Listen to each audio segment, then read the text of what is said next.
Hello and welcome to the King's Forum podcast show. I have a very special guest all the way from the US, Shelby. Hi, Shelby. Hello, how are you doing? I'm very good. Nice to have you on my show. Saw your stuff on. I can't even remember how I connect most of the time. I always try and remember how did I even connect with you. But anyway, I saw your account and I saw the great stuff you're putting out. Watched the live recently, which was great, very insightful, informative. Love your content, and I thought, you know what, why don't we chop it up, have a nice chat, connect on here and hopefully do some more if it's something you like. And just people that I just like to have people on my platform that I think are making a difference.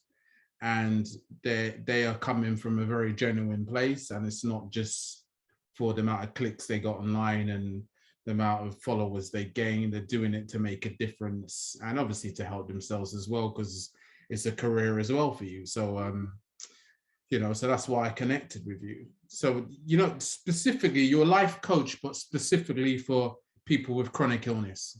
Yes. How did you start? Could you just talk a bit about your journey and what led you down this path? Yes. Back in 2017, we were in the middle of a move. So my husband's in the Air Force and we've moved so many times. I can't even count. My dad was also in the military, but we were in the middle of this move. I had just had my fourth baby while I was in kidney failure. Wow. And we were moving from Florida to Michigan for my husband to start a PhD program. And one of my sister-in-laws, we'd stopped on the way and she was like, you got to listen to this podcast.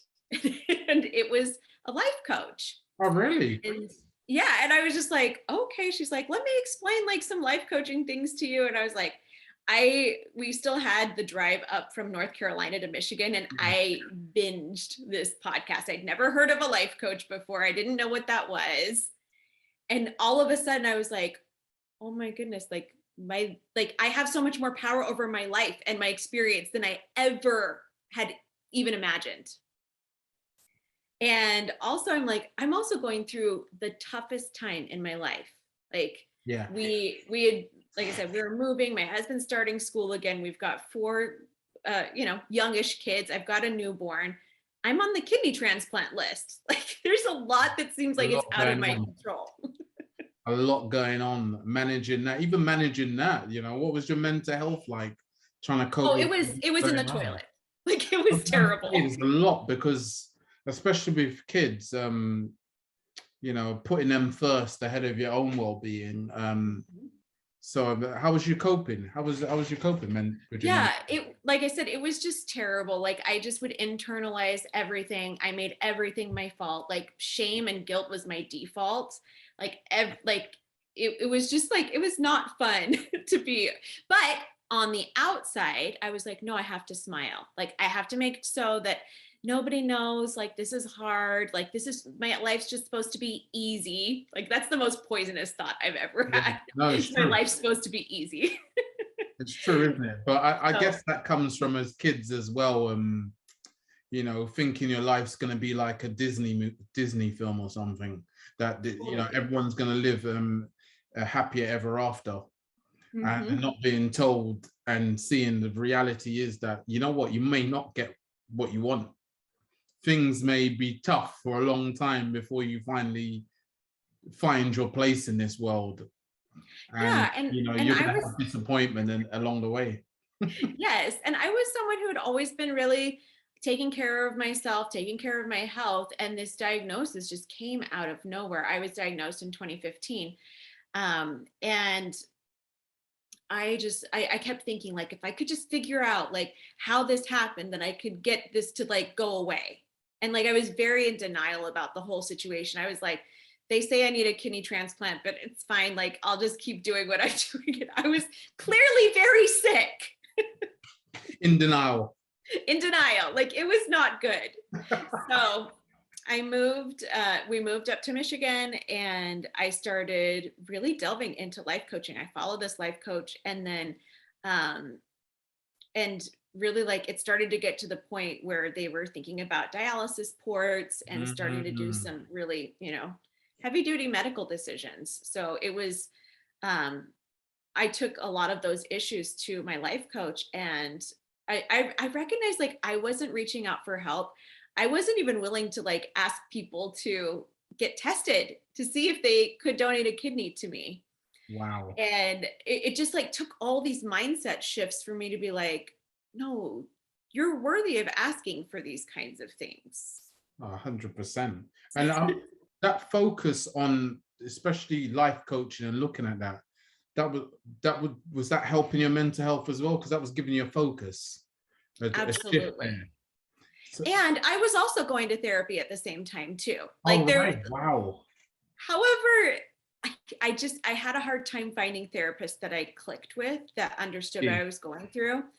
So that was a little challenging. I think it would have been that part could have been a little easier. But again, I'm like, for me to take time, find sitters, do things, because I had, little kids still at home that weren't even in school yet, a newborn. I'm like, this is a lot to juggle. And and then I'm like, oh, I've got to make like more doctor's appointments on top of the appointments I was already going to. So fast forward to the 4th of July, 2018, Wow. I get this call that they have a kidney for me. That's great. I was just like, okay, I don't know. In my mind, the first thing that I heard, whenever they said that, I was like, I don't know if I should say yes. Really? Why? So it's just like, I think I'm fine how I am. Like they'll probably come up with like an artificial kidney, like it'll be fine. And the people around me, had to be like, Shelby, you're on the couch like for 24 hours every other day because you can't function. Wow. And I just couldn't even see it in myself. Like I couldn't even see like how much my health had declined and how much it had deteriorated. And I do account a lot of that to having a positive attitude and a positive mindset. But I also think that I had taken it to the extreme of like, nobody's ever supposed to hear you complain. Nobody's ever supposed to know like truly how difficult this is. And, this is the life you picked. Like you picked to have 4 kids. You picked to have a husband in the military. So you better just like buckle up and take care of business by yourself. Yeah. So harmful. All of that. Very harmful. Yeah. Fake it until you burn out. Mm-hmm. Yeah. So I did get the kidney transplant 2 days later. And at first it looked great.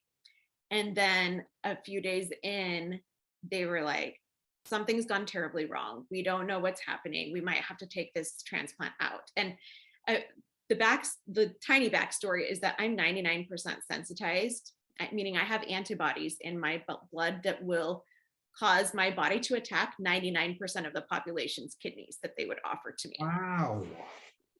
So this transplant was truly a miracle. They had flown it in from California. Wow. I got shot to the top of the list because I was so difficult to match. So to be told that, and then like, this isn't going to work. Like it was terrifying. They started doing lots of medical procedures. Yeah. We were able to help my immune system to accept the kidney. But it still didn't work. It's still like my kidney wasn't functioning. And people were like, oh yeah, maybe like 3 or 4 weeks. And then 3 or 4 weeks passed. And the medicine I was taking was making me sicker and killing my native kidney function. And the new one wasn't working. So I was sicker after the transplant than before. And just like dropping weight drastically. And people that didn't know, they were like, oh, you look so good. Like, because I'm skinny, I can't eat anything right now. That's awful. So I delved into a lot of mindset books at that time. I was just like, it's only my mindset that's going to save me at this moment. And God too. I'm like, I have to, like, all of it is higher power. I will say that every day, all day long, higher power. And whatever you believe in, I'm like, I don't care.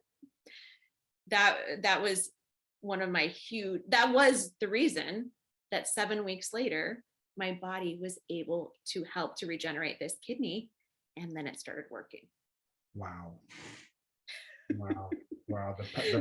power of the mind. Mm-hmm. The power of the Yeah, mind, like, you know, I tell you what, us human beings are a lot more powerful than we believe. You know, we can it's do so so true. much more. That mind of ours Mhm. can do so many things, the self-healing and all sorts. So no, that's amazing. Just tell me a bit about, you know, living with a kidney that doesn't function where you need a transplant. What type of difficulties does that give you on your day to day? So what type of things is it? You're saying you're in bed for a lot of the time, but what other difficulties is that? Two main things for me: fatigue and nausea. Wow. So this every Like, day. yeah, and it was just this nausea of not being able to eat very well, or like just not feeling hungry, just this general malaise feeling, and then just debilitating fatigue. Like before I got diagnosed, we had just so we were living in Japan, Wow. and my third baby was born, and we moved when she was about like 6 weeks old. So I have a 5-year-old, a 2-year-old, and a newborn. Wow. We moved from Japan, we moved across the world to Alabama, across the country to California, and then across the country to Florida before she was a year and a half old.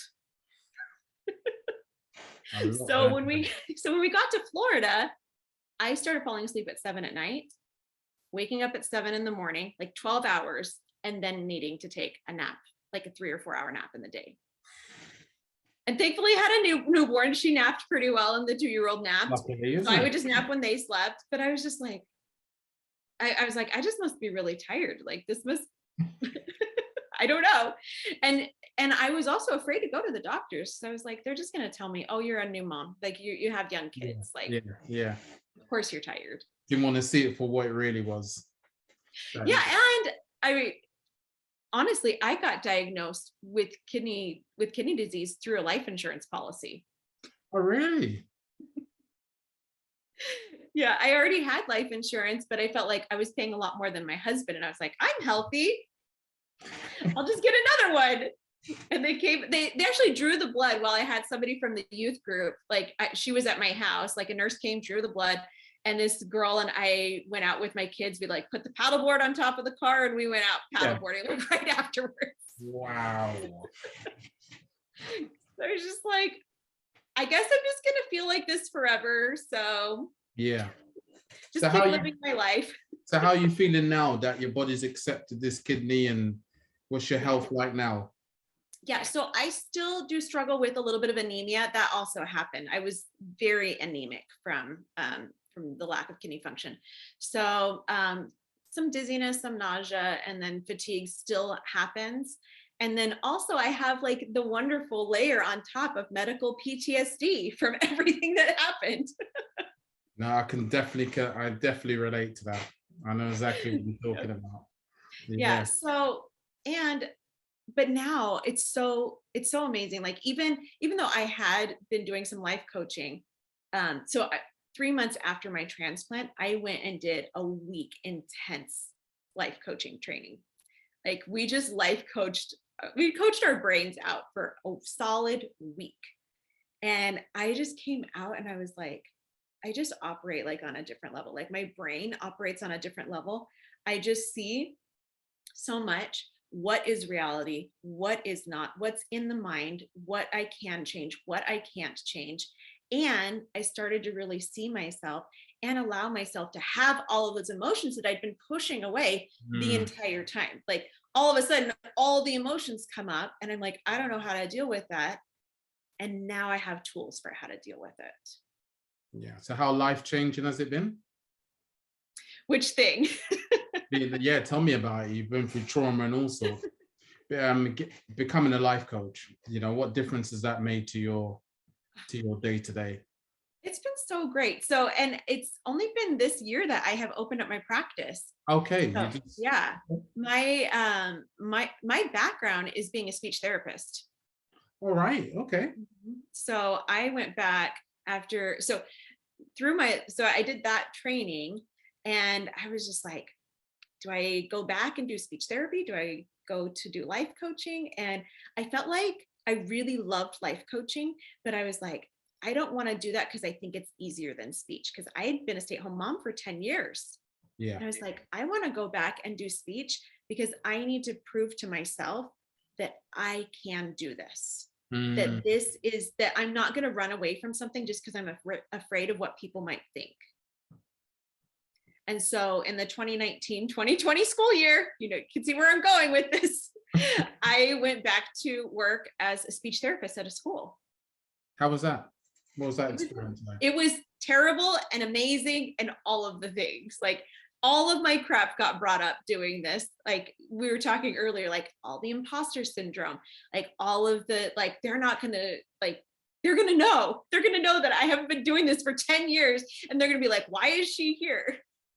And then like by Christmas time, I'm having parents say, you're the best speech therapist my kid has ever had. I'm like, who's been having?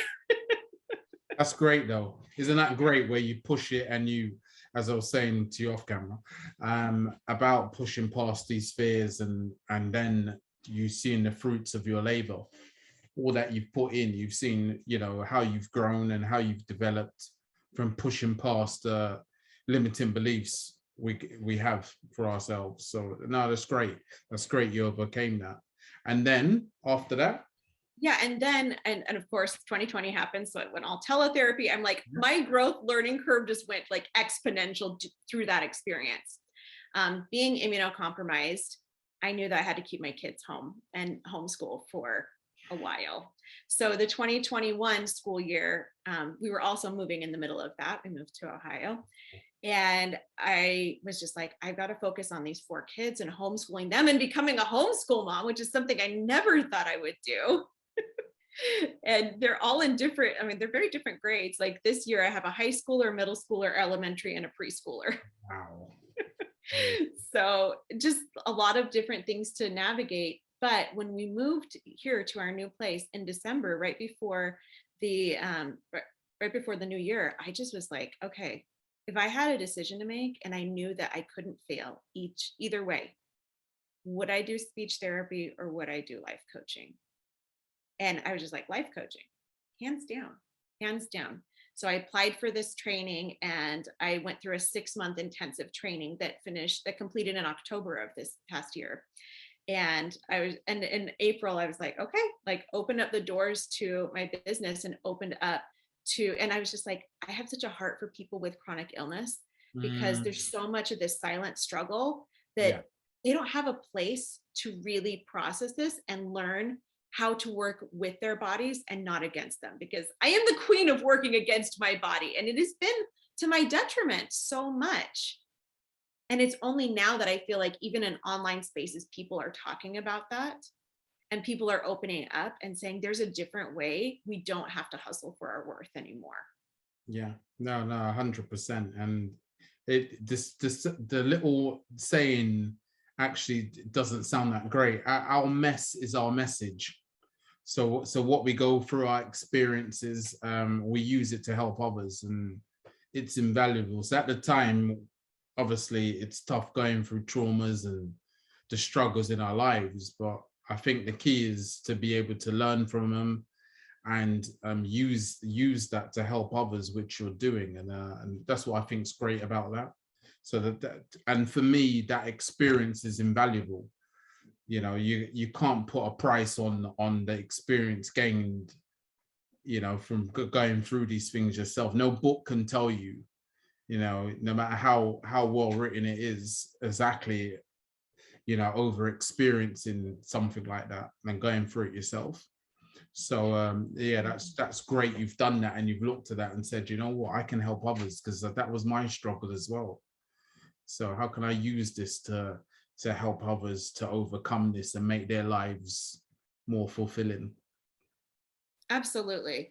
And I just think that so much of what I teach and what I learn is connecting our entire bodies, because so many people with chronic illness, this is what people say, and what I say too, is just like, my brain says I can do it and my body says no. Yeah. And then we have this part where we just want to beat ourselves up because our bodies are telling us no. And then it's just like this terrible like cycle. And then we get into fear because we're thinking about the future of like, if I can't do this now, what's going to look like in 10 years, 20 years? Like, how long am I going to live? Like all of these fears that we project, and then they cause us physical and like emotional and physical pain. The fear causes that. And so we just get stuck in this cycle and we don't know why we're there. Yeah. Yeah, 100%. I totally relate. Things I've gone through, things I've thought about myself, definitely. Talk to me about some of the challenges you've come across so far for becoming a life coach and kind of setting things up and the wheels in motion.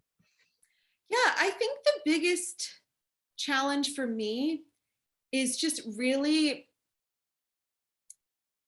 I'm like, I have all the things that I know that I struggled with, but it's really like pulling all of those pieces together from other people to say, what is the most helpful thing right now that can help somebody that's going through a chronic illness? And maybe like on the different scales, like there's somebody that's just gotten diagnosed. They need something different than someone that's been going through it for years. And so it's just really trying to narrow down what do people need. And so that's why I like working individually. Like I do a lot of one-on-one coaching because we can get really, really specific and really clear on your next steps, what you need in the moment next. Most of the time it's self-compassion. Definitely. Yeah, so you're talking about the challenges, Shelby, and overcoming them, and how's it gone so far? Yeah, I feel like there's somebody that I worked with in particular that she was just like, well, if I open up that emotional part of myself, like I'm never going to be able to shut that down again. And I'm like, that is the problem. Like right there. Like thinking we have control over shutting down our emotions. Like we don't. We don't. Yeah, you're right. You're right. That's right. But I think that we think that. I mean, I did. I'm just like, you just keep smiling, you know, you're just like, it'll be fine. Everything's fine. And, you know, sometimes that helps you. Like sometimes you do need to do that. And I'm not ever going to judge somebody for wanting to smile their way through something hard. That's true strength too. But when you're not seeing yourself afterwards and seeing really like what the things in your life are costing you, like what the activities and just different things that you're going through, what it's costing you emotionally, like your body doesn't want to trust you. it's true. Your body's like, they're not like, I like to think about it like our brain speaks to us through thoughts and our body speaks to us through symptoms. Yeah, 100%. And our body's like, I'm just going to keep screaming, giving you more symptoms until you listen. There you go. It's the constant thing, as I was saying earlier, that communication with yourself and listening, actually wanting to, because it's there, the signs are there all the time, and we just keep on getting on with our lives and riding through it and thinking we're invincible or something. But we need to rest, we need to take time, we need to chill out from time to time. It's okay. Certain countries like Spain and that, they have siesta for a reason. Right. They've actually incorporated that into their work lives. And don't get me wrong, it is really hot, so you couldn't work through that. But it's also a break. You're resting. That is a normal thing throughout the whole of that country, to rest during those times. I think that too, there's this kind of rest that you really don't get unless you've practiced the skill of resting, because while your body might be still, your brain might be really active. Yes, that's true. It's so true. That is a skill of learning how to rest. That is very true. That is very true. I totally relate to that, because I've got one of those brains that are constantly ticking over, and I'm thinking about stuff all the time, like a million things at once. So you're right, and it's having that tranquility, that peace, and holding that space within yourself, just to be like, look, actually, I'm going to take a moment. Doesn't matter what's going on right now. I need to take a moment because my body's telling me to. And you're gonna have to switch off, turn your phone off, whatever is need be, use your journal, write it out so it's out of your head, clear those thoughts. But you need to take that time, and that's one of the biggest things. I totally agree with you, you know, because your body could be still, but your mind's racing 100 miles an hour, and we have to do the same. They both need it, you know, mind, body, and soul. Absolutely. And I think that sometimes I have one of my friends, she's got this great analogy for the spoon theory people out there, but this analogy that you can recharge your spoons, and some of the spoons you're going to recharge are going to be plastic ones. Some of them will be silver and some will be plastic. So the silver spoons, the ones that are like really going to nourish you, it's going to be that journaling or that meditation or prayer or whatever. Like that's a silver spoon. But in the moment, you might need a plastic spoon just to get you through. So if you need to go lay down and go watch some Netflix to start to calm your brain, let's not add that layer of shame on top of that, that it's like, this is not really what I'm supposed to be doing. Because when you're in that mindset where your brain is racing, especially like, that's when you're in your amygdala. Like this is the fight or flight response. And when that's turned on, you literally cannot make decisions. Like you make decisions out of your prefrontal cortex. And so when you're in this part of your brain, you can't get to that part of your brain. So you can't learn something new. Like you can't be like, okay, well, I'm going to teach myself mindfulness right now while my brain is racing. Like your brain's going to revert to the highest level of training. So you can't get new training in that moment. Right. But it's fine. Like sometimes we just need to do stuff. It's like, do I need to scroll social media just to get me out of my head for a minute? Let me not feel bad about that. No. And when I'm out of that, then I can go do something I actually want to do. Cool. 100%. What was I going to say? In regards to your business and clients coming your way, you know, why should they come and see Shelby? What's great about you as a life coach? Well, I like to say that I can get anybody any result that they want. Wow. I know, I'm like, it's a little ballsy. It's a bold statement. But is there like money back guaranteed or something? Could be. But the thing is that we discount, like I said, what we truly desire and what our brains are capable of creating for ourselves. Oh, yeah, that makes sense. And when we are able to see what is actually in the way, we think that like these obstacles are in our way. Most of the time, those are not the obstacles. Somebody was telling me she wanted to lose weight, and she's like, here's all of my obstacles I have. My son has all of these appointments, and I have this, you know, I might lose my job. I have this surgery. Like I have all of this stuff going on. I'm like, okay, yeah, those are real things. I'm not going to discount that those are not real. But when I asked her, like, what steps do you want to take in order to lose weight? She's like, oh, and plus, I'm like, especially with my chronic ill patients, I'm like, they want to go from 0 to 60. They're like, okay, I'm here right now, and I just want to lose 50 pounds. Yeah, it's just like, calm down. We're so used to pushing ourselves that like getting 1% better feels like nothing. Yeah, no, I hate you. But when we try to go 60 miles an hour, then we end up doing worse than if we would have just stayed. So I'm like, okay, here's some small steps. What are some small steps you can take in this moment? She's like, oh, well, I could exercise 15 minutes, like not even like all in one moment, but like just throughout the day. And I could make sure that I get like a healthy protein shake like once a day.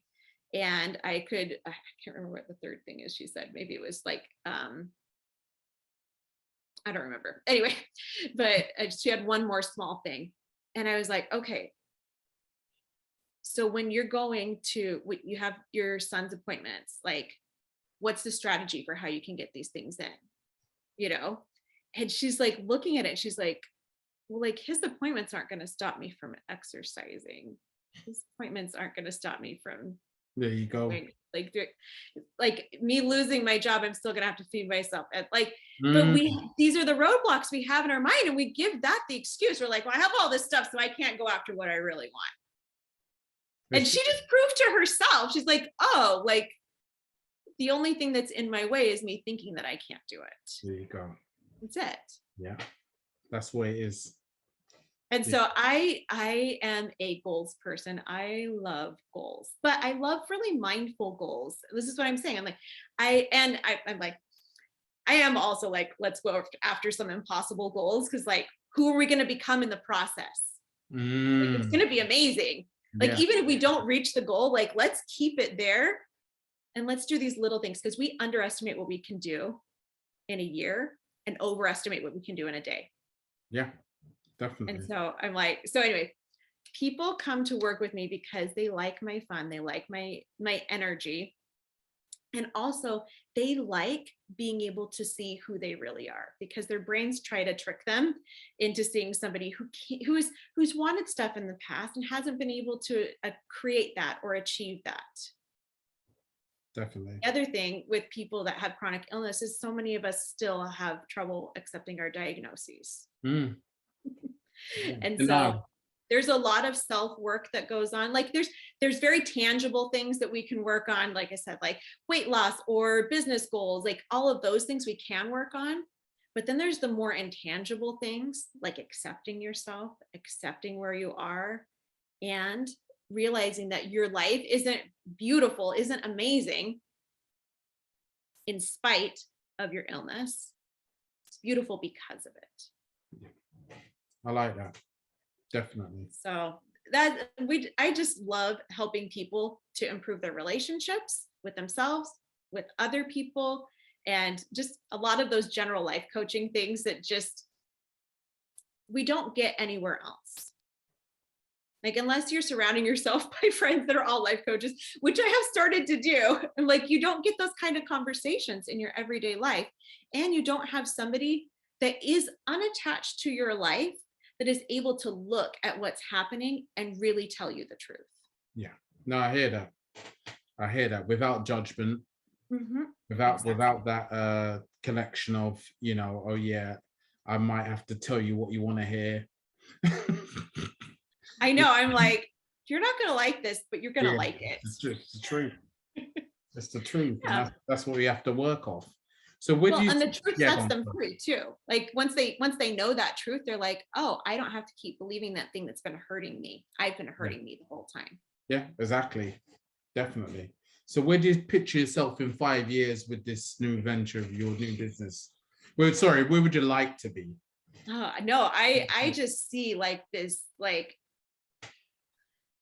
I just see this amazing mass of women. I'm like, it's so hard with like COVID and everything, but I'm like, in a world without COVID, I just see this amazing sisterhood of women that is supporting each other in ways that they just didn't know were possible.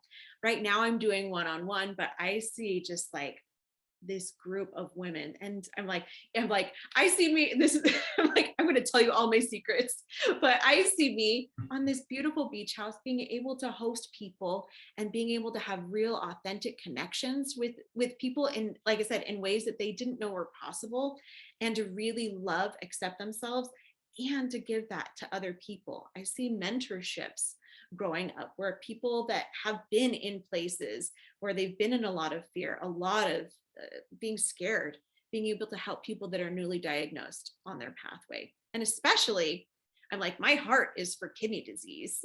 Like, I will help with all chronic illness because I think there's so much similarities, but kidney disease is my heart, because the ways that we have treated kidney disease, other than medication improvements, which are amazing, hasn't changed in over 60 years. Wow. And I want to be some of the driving factor behind, let's get some better treatments out there for people. No, I love that. I love that. Would you consider helping men? Oh, tell me more. No, I'm just curious. Oh, of course. You said women there. I was just curious whether it's something that you would do going forwards and help men who reach out, because some men find it, especially myself, find it easier to confide to women and how they're feeling and stuff like that, easier than other men. No, I'm like, my general niche is towards women, but I'm like, and a few special men, like the ones that resonate with my message, all in. Because I'm sure there's a lot of men out there as well who will be feeling that and be wondering, because you know we internalize so much and find it very difficult to share and open up. So it's nice to know that's available there, and that, you know, they can reach out to someone and get the help they need. Oh, 100%. You know, but any last words as we round up this podcast to leave us with, to why they should come to you? I know you said a lot there, which is good, and about your message and what you believe you can, what you're doing and how you're changing people's lives, which is great. Yeah, so where can people find you on, Shelby? Yeah, you can always find me on Instagram. I'm at Shelby Creates a Beautiful Life. And I think, and also my website, www.shelbykhansen.com. You can find me there, and there's links to my calendar. There's links to, I have a free ebook. You guys can hop onto that, get onto my email list and find out a little bit more about how you can work with me. I have a weekly podcast as well. That's called, it's called Creating Your Beautiful Life. Yeah, I'll check it out. Yeah, I just released a podcast this week about what to do when you're going through hard things. So it's a really good one. But and my my ebook that I have, it's in the links. You can find it on my website or on my Instagram bio if you go into the links. It's about 5 ways to feel better in 5 minutes or less. Wow. Cool. Like so many times we think it's going to take a long time to feel better. Exactly. No, it's true.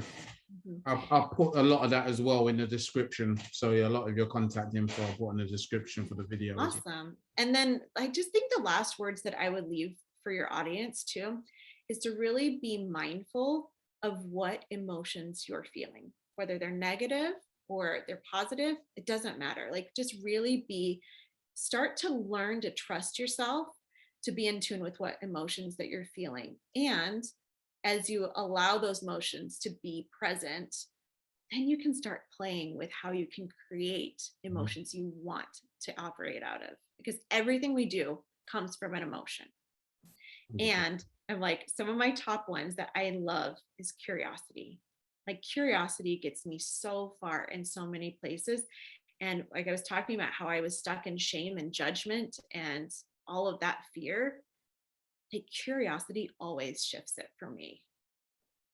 So that's just, I'll just leave your people with that thought. Thank you very much, Shelby. It's been an absolute pleasure having you here, and thank you for making the time. I know you're a busy woman.